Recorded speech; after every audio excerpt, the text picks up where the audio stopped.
Hey guys, OGalbina here, bringing you guys our SBT Conquers Finals game against JCM Shadow. Yes, Finals is here. It's finally time. Can we win two in the span of like a month? This game was played a couple weeks back, a week and a half ago. I'm sorry it's a little late. I've been really busy with school and stuff like that, but it's finally here now. If you guys are excited for this Finals game, be sure to drop a like on the video as well. Sub to the channel if you're new. I'd really appreciate it. We're on our way to 1,000. The support on the channel has been immense lately, and I really do appreciate each and every one of you. And I'd appreciate it if you dropped a sub if you haven't done so already. But yeah, with that being said, let's jump into it. I actually do have the map up on the top of the screen, just so you can get a full overview of what my opponent can potentially bring versus me, so we have a little bit more context with my team.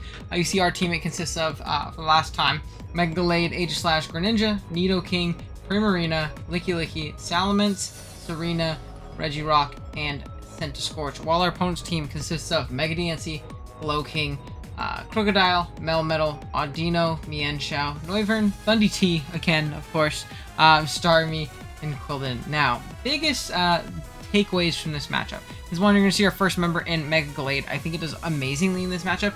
I believe we're just triple axle, knockoff, CC, Swords Dance. Max spread, very simple. Later in the game, late game, I could definitely see it potentially cleaning and just winning, especially if we eliminate that Noivern.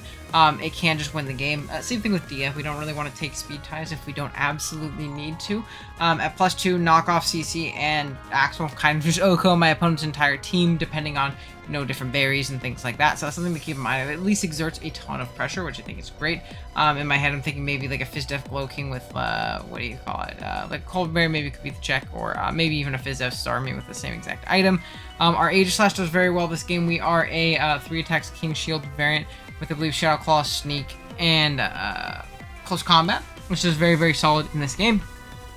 We have a Spexgren. Spexgren does not have switch-ins. My opponent's only Dark Resist that he has on this team is going to be Mega Diancie. Other than that, he had access to Mienshao and Crocodile potentially, but those things, all three of his Dark Resist really get dropped to a water move, which I think is really clutch, and we can kind of just throw off uncontested Dark Pulses this entire game, which is great.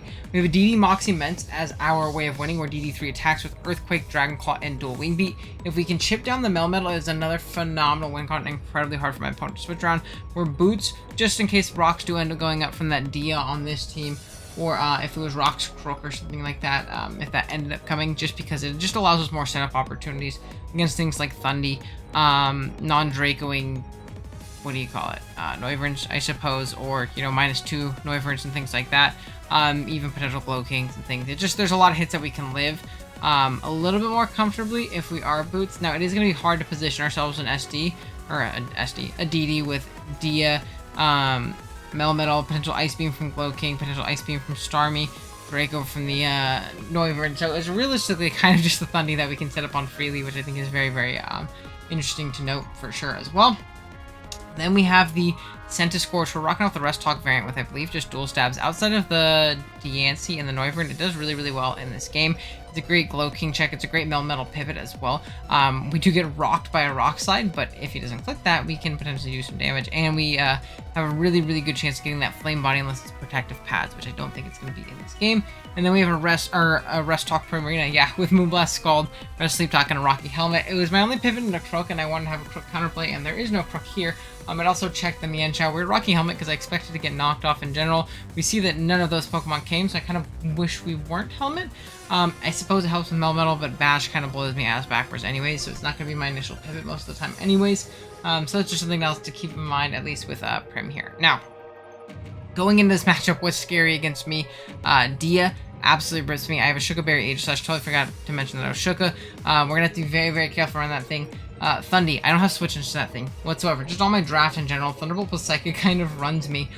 We played it earlier in the season, week 2 against Mams, I believe, and then when he dropped, whoever took over probably either traded this to JCM or just dropped it in general, and JCM ended up picking it up. So I think that's very unfortunate for us, and Melmetal too, man. I don't have good defensive Melmetal counterplay. It's really just the Centiskorch. If I get caught with that Rock Slide, like I said, it can be pretty tough. Noivern's really hard to switch around. This defensive matchup is not very good for me, and I'm going to have to play very aggressively to find myself in a position to win this game, in my opinion. So let's go ahead and jump into it, though. I'm going to put it on slow. We are going to lead off with our Greninja right here, as we are going to see a Noivern lead. Now, it is going to fix my specs. I know that it does live a Dark Pulse. It obviously lives a Water move as well, but He doesn't want to take an Ice Beam, in my opinion, especially when he has things like the Glow King in the back, the Melmetal in the back, and things like that to potentially take it on. So I don't expect him to stay in. If anything, he is just going to U-turn and get into something else. He saw I was Spec, so no need to fear Scarf or anything like that. And I'm just going to click Dark Pulse right here. It would have done a ton to Noivern if it did stay in, and I didn't die to one hit, which is really important. And I would have been able to chip that thing down, which makes my Scent Scorch actually like super demonic in this game. So I would have taken that chip if he ended up staying in like Dracoing, because I would have lived. Unless he was a Specs variant. I guess would have been good information to know as well, but not something I expected in this game. We're going to see the Glow King come in. Despite that being a choice Specs Dark Pulse, this pretty much max SPDF AV Glow King is going to munch it up, take 45%, which is absolutely insane to me. So we're unfortunately going to be forced out because this thing does have ample coverage for us. And I'm going to go into my Aegis Slash as he makes a pivot into his Diancie, which honestly makes sense because pre-Mega, it's actually going to chew up a choice Specs Dark Pulse from my Gren pretty darn easily.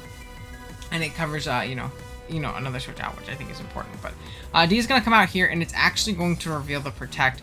And this is a big, big oversight in my prep. An incredibly big oversight in my prep. I kind of built an Aegis Slash that lost to Diancie, right? Because of the fact that this thing's going to Protect, and not only can it kind of stall me out of the moves I need to hit it with, so SD would have been a little bit better than something like Sneak in this specific instance, because SD Shadow Claw Close Combat actually does phenomenally in this game, and I think Sneak was just kind of me like, in case things get low. I think SD actually served a lot more purpose in this specific instance, but you're also going to see is after I click this Close Combat right here, because it does more than Shadow Claw this and it catches a Melmetal, I'm going to King Shield up, and I believe we're going to see an Earth Power from this Dia right here, which definitely makes sense because it would have done a ridiculous amount of damage. We would have lived actually do our Shuka even in shield form, but why take that damage if I don't need to, you know? So I'm going to King Shield as we do see, what do you call it? I try to King Shield right here to catch him going for a Protect, because then I can attack him the next turn, and it's kind of a 50-50 on whether he gets that, and he's probably not going to take that. So I try and King Shield. I'm thinking I made somewhat decent of a play, but we're going to see an Encore from this Dia. So I just straight up have an Aegis Slash that can't beat Mega Diancie at all, and this is going to really, really, really sting this entire game. However, due to the fact that I've seen this thing's moveset, right? I've seen Protect, Earth Power, and Encore. I have to assume that that last move is going to be Moonblast. I don't think it's going to be Power Gem. I don't think he's going to bring up Mega Diancie that is literally walled by a Mega Glade. So I'm actually going to make a pretty aggressive pivot right here out into my Scent Scorch, just because I feel like his only move to hit me is going to be that Moonblast. So we are going to see the Moonblast come out right here. I'm only going to take 21, and we know this thing's full move pool, and our Scent Scorch actually absolutely walls this thing because of our SPDF bulk. In this next turn, I believe I am just going to throw off a Fire Lash now. Oh no, I doubled Prim. So we're going to double under Prim just because we know Noivern is really the only pivot into this thing at this point, especially because my Scent Scorch walls the DNC. So it's really just this Noivern. If I can eliminate it, my Scent Scorch goes absolutely crazy, which I think is really, really great. Prim's going to come out here, and I'm actually going to throw off a Scald this next turn, trying to bait a burn on that Glow King. I am able to chip down this Noivern due to it U-turning on me, and I'm surprised. No, it didn't frisk me because it frisked the, what do you call it, Scent Scorch, and I doubled out. I'm going to throw off a Scald, though, because I don't think he's going to stay in, obviously, and get nuked by a Moonblast. I'm going to throw off a Scald and try and bait a burn on this Slow King, because if I do get that burn, my Gren's Dark Pulse 2-hit KOs it. Potentially a little bit easier. I think it might be a roll, but I'm pretty sure I just 2-hit KO'd. So I'm just going to Scald, unfortunately not get the burn, and then make a nice pivot out into my Scent Scorch as I do eat up a Foul Play for about 32. The reason I did so is because I thought maybe like a Flamethrower would come out, because obviously my Prim doesn't take anything. I didn't really think of Foul Play. I'd be lying through my teeth if I said I did, but it was, you know, still a nice middle ground. I was able to catch that thing with burn, and again, that means my Gren can kind of just throw off big Dark Pulses throughout this game now, and it's going to be really, really important to position that thing inside and click Dark Pulse as much as possible, because now that that Diancie is Mega'd, it might be bulky-ish, and it can still definitely take multiple Dark Pulses, but it doesn't want to take them over the course of the game. So if I can position that in, I'll be in a good spot overall. So we're going to see this thing get burned down, which is obviously really, really nice. I'm going to make a switch onto my Aegis Slash because it covers this thing staying in, but it also covers this Noivern potentially coming in as well. And again, this is a position where SD would do really, really, really, really solid overall, but unfortunately, I'm just not going to be able to do so. We're going to see the Melmetal come out. I believe I just Shadow Claw this turn. No reason to click CC in that instance, in my personal opinion. So the Melmetal is going to reveal to be leftovers. I'm going to make a hard pivot out into my Prim as Thundy does double in, and this is tough. I'm forced to go Glade here. It's actually the only member on my team that's not just like raw O-code or 2-hit KO'd by this Thundy. So going into my Glade is my only option. I know I can chew up a Thunderbolt. If this thing's Scarf, I am 2-hit KO'd right here, but I am just gonna what do you call it, Mega Evolve and Knock Off, because one, if he's not Scarf, he's not Sing, and he's going to scout for an Ice move. There's no way I don't bring an Ice move to this matchup in particular, and Knock Off's going to at least allow me to get rid of whatever that thing's item is and kind of deal with it subsequently. But we're going to knock off this Starmie's Culver Berry, still do a lot of damage, but the fact that this thing did lose its item means it's actually not a very easy 2-hit KO with Knock Off, and I actually don't Oko this thing with knockoff right here. Despite it not being the bulkiest Pokemon in the world, this is like a max Fizz Def spread from what we noticed here before. So I am going to switch out because I do think I still can use my Glade well into Greninja, and I am going to catch this thing on Recover, which is obviously very nice, and be able to throw off a big Dark Pulse here on this Slowking. And due to the burn, I believe I am going to put this thing into a KO range. At least if I get that same 47 roll, I do expect him to pivot out into Diancie, and if he does, that's completely fine with me, because I am getting some chip on the thing, and I know that my Senate Scorch can at least somewhat take it off, which is great. And he has no way of keeping this thing healthy, which I think is important. So 26 is 26, not the most damage in the world, but it is going to be damage in general, which I will for sure take. So I am going to go into my Aegis Slash right here, take about 18 from a Moonblast, and then make a pivot out into Greninja, expecting a Protect to happen, making a little bit of an aggressive pivot right here, and trying to put myself in a good offensive position. The only issue is the fact that this Diancie is Protect. I can't freely go for like a Dark Pulse on an aggressive pivot out into the Slowking or something like that. I am forced to do a Water move, because if not, it's just going to Protect and then Moonblast me the next turn. So it is just going to Protect here. I believe I do just throw off a big Hydro Pump. It is still going to do a lot to whatever wants to come in, but I'm not going to be able to, you know, force a KO here, unfortunately, with an aggressive play. So we're going to do about 37 with this Hydro Pump to the Noivern. I am going to switch out just into my Primarina, as I expect this thing to Roost or U-turn or something like that. Maybe even throw off a Hurricane, who knows, because that might have killed me. But regardless, we get into our Prim, and I am just going to throw off a big Scald here as the Slowking comes in. It takes 15, but it's also going to take the burn as well, which I think is definitely very nice. So we're at a bit of a stalemate at this point in the game. I need to find my opportunity to break. And again, this is where SD Aegis Slash would come up super clutch. We're going to see a Future Sight pop, and this puts me in a pretty precarious situation overall. I am going to go for a pretty aggressive close combat right here, and do about 50% to this Melmetal, which is definitely really great. Only issue is if I do stay in close combat again, I am probably going to die to a Future Sight or take a ton of damage, where I don't really have much defensive utility at this point, as he's going to make a good pivot out into the Thundurus, because it covers me going Prim and trying to chip this thing down with Rocky Helmet, as I don't see this thing is actually very essential in this game, being that the things that came to check didn't come, and it's kind of just free Glowking every time. But it also covered me CCing again, and then I get down to -2, and the Thundy's in, and I either get revenge or something bad happens. So I'm going to take 39 from that Future Sight, and I think at this point I do just stay in and sack this thing off, going for a Scald or a Moonblast, whatever it may be, just to prevent this thing from setting up fully. And I'm going to get into my Glade, and I wish I would have either knocked off here or Swords Danced or something like that. I believe knockoff might have even been a 2-hit KO. Been a little bit more aggressive and not gone for the Axle, but unfortunately we don't. We're going to see the Starmie come in, and I'm going to make a play that I think pretty much loses me the game, at least in my eyes at this point. This was a big misplay, and going hard into my Greninja and getting Thunder Wave. This was incredibly bad. We're going to see this flip turn come out from Starmie, and now that my Gren's paired, I can't really force a ton of progress anymore with it. One, because I'm getting paired. Two, I'm outsped by Thundy now. I'm outsped by Diancie now, and it's just not as threatening anymore. I do need to save it, and I do think keeping it around is important for things like Starmie and Slowking and things like that, but yeah, definitely very unfortunate. I do make the double out of my Aegis Slash because, again, covers him staying in for some reason, but also covers his Dia, because he is always forced into a Protect whenever I do come in, and that does give me my free Senna Scorch opportunity to come in, and I believe I actually end up resting up right here. A little bit of a passive play. I think if I predicted a switch, maybe I should have made a double. I am going to go out into Gren right here as we do see a U-turn. I do not want to get Flamethrower on my AG. It's already getting chipped down enough. If it gets more chipped, I'm in a bad position. This Thundy's going to come out right here, and again, I'm forced into a position where I need to sack something, and I believe I just go for a Water Shuriken, as he's going to make a double back out into the Noivern, as I am going to get fully paralyzed there, unfortunately. And being that the Noivern came out, I feel a little bit more comfortable pivoting around it now, because he's probably going for a U-turn, and I'd rather not him get, you know, that free KO or something like that. I'd rather force him into an Aegis Slash response, and then keep Gren in the back either as a sack or a Water Shuriken pivot, as the Diancie is going to come out. It's just going to Earth Power here, trying to catch me, be a little bit aggressive, and I believe I am just going to Shadow Claw right here. Do about 41%, which is, again, very, very nice. At least able to chip it down a little bit, and then I'm going to sack off my Greninja, essentially, and try and get a free switch into something else. Really like my my Scorch to potentially put on a little bit of pressure, as we are going to see a Protect as I do waste a turn of sleep, getting a Leech Life, and then we're going to waste our second turn right here, I believe, on this Noivern coming in. Do we get anything besides Rest?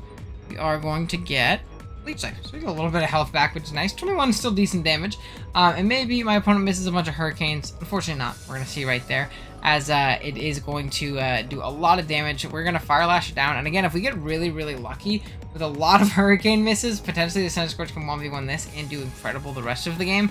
Unfortunately, that's not going to be the case, though. We are going to go down there, and I'm going to see this as my Salaman's opportunity. Not that I can set up on this thing, right?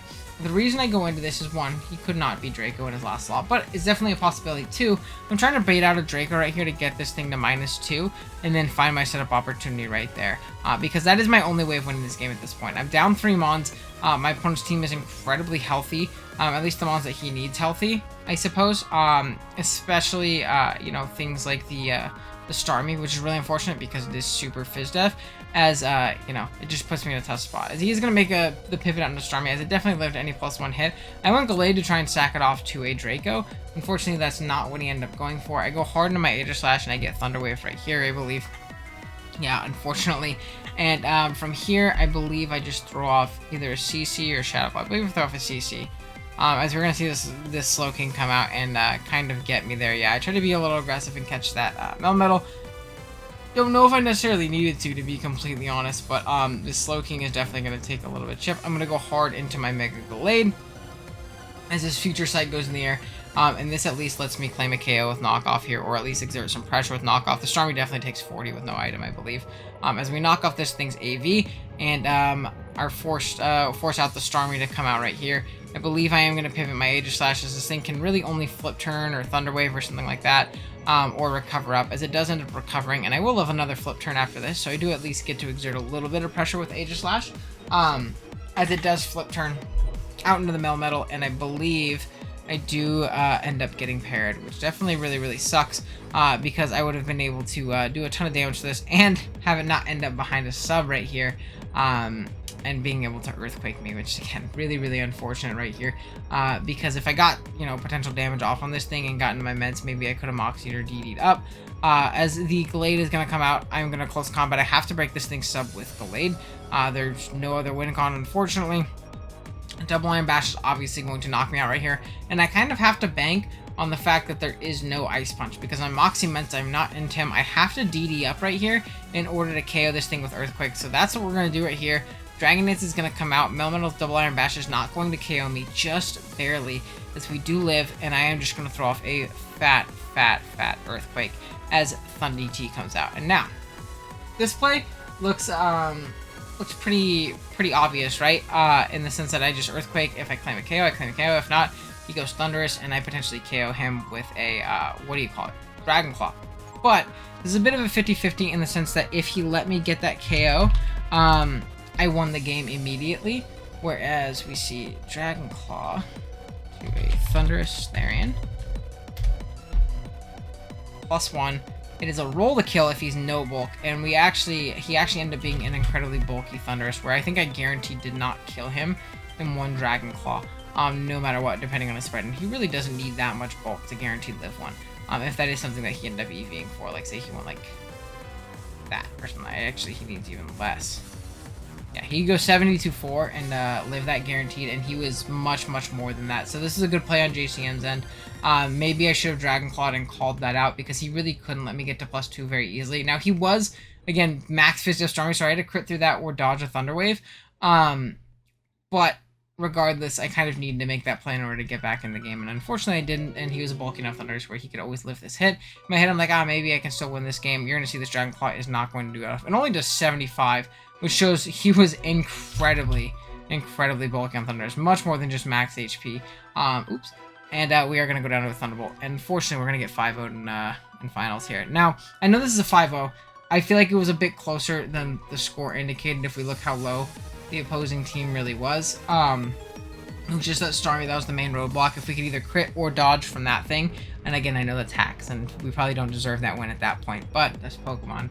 Sometimes you don't deserve the win, you get it. We definitely still had a chance to win this, or maybe if we won that 50-50, or I guess if we won that 50-50, maybe it would have been a little bit better of a spot. Who knows? I'm definitely frustrated with losing a finals game, especially 5-0, but JCM played really well, and he out-prepped me. 100%. The Starmie, it was actually double status. It was Toxic, Thunder Wave, Flip Turn, Recover. The Dia set was great, and again, it really exploited me using Aegislash passively as my check. And again, I brought things that I shouldn't have. I should have been SD Aegislash. He said after the game, SD Aegislash exerted a ton of pressure on his team, and I agree. I 100% should have been a set like that. Maybe I should have a way to heal up my Aegislash. Maybe I should have had a little bit more longevity in the team. I definitely shouldn't have let my Greninja get Thunder Wave. That was definitely a very bad play in my opinion. So there was a lot of things I could have done better that I just didn't do. And I think I still had Prim at the point of me letting AG, or letting Gren get parried. I think it was like turn 28, right? Watch this game too many times, being all mad. Because it is a potentially pretty obvious Thunder Wave on like a, defensive Starmie set. This thing having Thunder Wave for the Glade to at least slow it down, because Glade actually could just set up in this thing's face, and if he doesn't get Skull Burn, he's fucked. So unfortunately, this happening right here just wasn't worth. Now, I guess it was gone, but maybe going Aegislash was a better pivot right there, because if I'm expecting, like, I don't know, an offensive move, AG can chew it up and, potentially force this thing out, and taking that Thunder Wave a little bit earlier would have been annoying, but not the biggest deal in the world. Or even just going Santa Scorch, because it does always allow free Noivern, and that just gives me bad momentum. I don't know. I wish I would have played this a little bit better. And again, it's always really frustrating to lose the finals, but in retrospect, just how it goes, He outplayed me, he outprepped me, and unfortunately our great season's going to come to an end. I'm definitely still proud of it, though. This is probably one of my favorite teams I've ever drafted. We got to bring a lot of cool stuff. We got to use Mega Glade and Aegislash together, which is an awesome offensive core. I got to use Greninja again for the first time in years. Love that Pokemon. Big Nido King. I got to use our mascot Mence. It really only piped up in playoffs, but it piped up in playoffs. We did not bring it until week 8. And then from week 8 all the way through finals, we brought it. And Wishmans went crazy in our last 2 playoff games. So I really can't be upset with this season. Despite the lackluster end result, the journey was a lot of fun, though. So if you guys enjoyed this season of SBT, be sure to drop a like on the video. And please let me know if you guys enjoyed me kind of going over Showdown Leagues and stuff like that. And talking about these Showdown Leagues. Because again, Wi-Fi kids are going to kill me. These are obviously much more high-skilled and high competition, in my opinion, than the Wi-Fi leagues we play in. I take these leagues more seriously than I take my Wi-Fi ones. I take those more so entertainment value, and, we get to see the cool animation, stuff like that. These games are the ones I take a lot more serious, and I think a lot of people take a lot more serious. So if you guys do enjoy these kinds of videos, please let me know, because I would love to make more Showdown content. It's just a little bit less well-received than Wi-Fi stuff, so just let me know in the comments below. And yeah, that being said, thank you guys so much for watching. See you guys next time. Later.